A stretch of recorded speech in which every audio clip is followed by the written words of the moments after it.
This is going to be a very short video, and the only reason that I'm making it is not to laugh at these ladies, which a lot of people are because it's got 1.7 million views, but it's more due to the fact that it bewilders me, the mindset displayed here, and it's so different than that of Eastern Europe. So let's first watch the video, and then we can make some comments. How much do you think a guy should spend on an engagement ring? I think 10 times their salary. Yeah, it has to be in like the 6 digits for sure. How much do you think a guy should spend on an engagement ring? I'd say at least like 100K. So the thing is, though, I don't know if this is legit. It's a TikTok video. It's meant to generate views, so it's quite possible that these are paid actors. But the reason that I'm saying there's a serious difference into the mindset of Eastern European women, and at least these women on TikTok, is that when I spend money to propose to my wife, I spent an entire salary, like a month worth of wage, in order to buy an engagement ring. And she was very upset, actually. You know, like, she liked the ring, she enjoyed it, but the reason she was upset is because when you marry, it's viewed that you become a whole, right? So, like, her money is mine, my money is hers. So we now basically spent the family income on an expensive ring.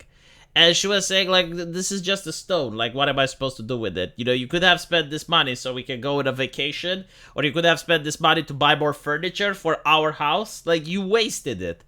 And I found this mindset to be representative of a lot of other Romanian women. Like, other men told me the same thing. Like, when you're dating and, you know, you're not doing anything serious, like, women like if you buy them stuff, right? Like, if you buy an expensive purse or something like that. But the moment it becomes serious, the moment she notices that you're going to become her husband, she starts thinking from a more pragmatic sense. It's like, okay, well, we're going to start a household now. Stop wasting the cash. This is not just my wife, by the way. It's a lot of women here. But like, the thing is, like, I'm wondering, why isn't the same mentality applied in this video? Right? Because, like, a lot of people will say, well, yeah, but, like, women are, you know, greedy. It's like, well, they look at you as a paycheck. And it's like, the behavior that I have mentioned doesn't contradict this. It's just like they're smarter about it, right? Like they notice, it's like, okay, well, you can buy me a piece of jewelry, or you can buy new furniture in the house, or we can go someplace nice. We can go in a honeymoon. We can go on a trip, right? Like, it's a lot more pragmatic. It's a lot more cynical. It's practical. Meanwhile, here it's like 100,000, and not to mention, you know, like, the type of man that can afford 100,000. Like, we're not even going to go into the realm of unrealistic representations. Like, we are being very careful with the type of female characters we have in video games and comic books. But when it comes to the type of men that exist on Earth, like, expecting someone to be able to afford $100,000 ring. I mean, we're not even talking about the wedding. We're not even talking about anything else. This is beyond ridiculous, right? Like, these ladies have definitely unrealistic expectations. And this is something that I like to upset certain ladies on the internet, which have, like, certain expectations that are, like, only to the 1% of men on Earth, like, not even on the United States, on Earth. And you're like, okay, so you want him to be, like, 6 foot tall, you want him to give you a wedding ring that's $100,000, you want him to be educated, go to university, live by himself, and have an expensive car. Does your father fit even half of this criteria? And most of the time is no. Like, their fathers do not fit in the criteria. So why can't they be more humble like their mom was? Is the question. Like, do they think they're more worthy than their mother, at least to that level? And it really upsets them when you start this conversation. But the reality is, right, like, living in this time where you know, like, this is what women offer. Like, okay, you want a ring that's $100,000. Like, what are you offering in exchange, though? Like you as a person, what are you putting on the table? Because we know what the man should put. It's $100,000. What can you do which is worthy of $100,000? Like, if you were to apply for a job which had the wage of $100,000, what exactly do you know to do, right? And there is no answer.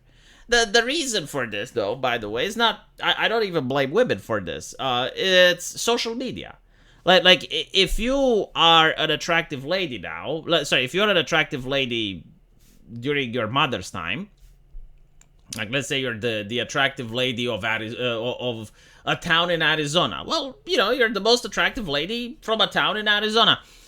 Nowadays, you got millionaires that are interested in you, right? Because of social media. Like, they can contact you, they can talk with you. So, the supply is incredibly high. Now, if you position yourself in a world where the genders are reversed and the men are the ones that are being sought after, I mean, imagine how it would be. You go online and all these women are contacting you, all these women want to be with you, and all of a sudden, you have a choice, right? Like, you're going to go for the ones that are the most beautiful, but there's so many of them, so now you can choose even further. Okay, I want the most beautiful and the most wealthy, and then you're like the most beautiful, the most wealthy that has a car, right? So like your expectations go higher and higher because, well, that's the situation. So I don't blame women for this. It's just technology. It has advanced to a point where, yeah, like if you are a man, you have to be an exceptional man in order to have a chance at dating. Like you just can't be an average individual. And dating means more than sex, by the way. It's companionship. Like, human beings are designed to have companionship.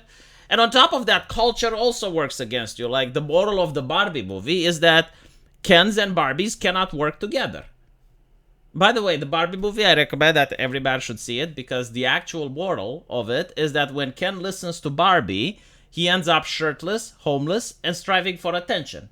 When Ken does what he wants, almost 90% of Barbie land is happy, and it requires for a couple of unhappy Barbies to actually abduct, to kidnap other Barbies, and indoctrinate them into the fact that they're being oppressed, so that they can then fortify the elections and overthrow the Kens.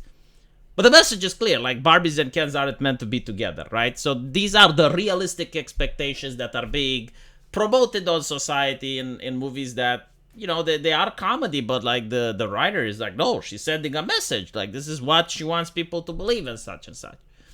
But even then, my point is, like, why are women like this in the West? Like, why would you want someone to spend $100,000 on a piece of rock that doesn't mean anything, right? Like, why don't you want him to spend that money on a honeymoon? Why don't you want him to spend that money on something pragmatic, like something in your house? Or maybe, you know, like, these women, they think they can date billionaires, and like, okay, well, if you're dating a billionaire, 100K is definitely within the acceptable range. And they're also saying this during an inflation, right? Interesting. You know, I would love to see who they end up with. Like, I would love to see how the man that ends up taking her as a wife looks up like, or maybe they're not interested in marriage, you know, that's another possibility. Let me know what you guys think, though, and I'll see you in the comment section. Take care.